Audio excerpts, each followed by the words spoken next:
woe to you when all men speak well of you, for so their fathers did to the false prophets. False prophet one, I thought it was interesting because it could be like, even there could be, let's just say there might be some Christians out there that are probably getting spoken of well, but they're still teaching a false gospel.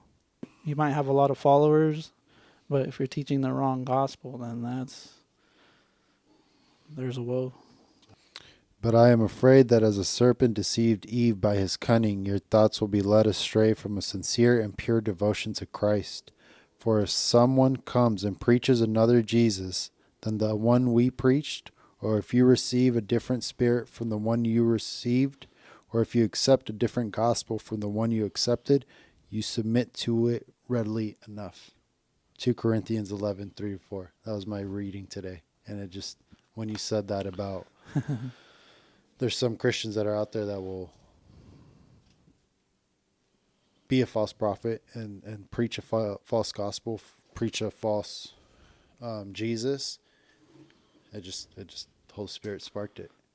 What I would always tell you is like, oh, they kind of weaponize Christ and His word, and want to lead people to how they understand Christ, but it's a false gospel.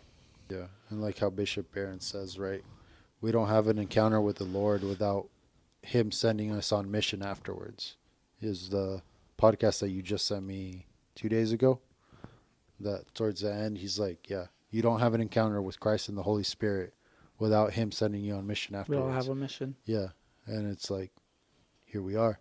Here we, like Isaiah said, here I am, send me, So here we are, and hopefully we're doing what He's guiding us to. Yeah, no, obviously that one is super complicated because faith is complicated and we're all human, but there's truth out there. Yeah. And there's a church group of followers still trying to preach what Jesus preached.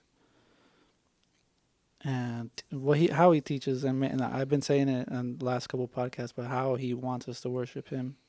And he's not a God of confusion. He's a God of truth. So there's truth out there, and we're just trying to do our best to try to shine a little bit of light on that.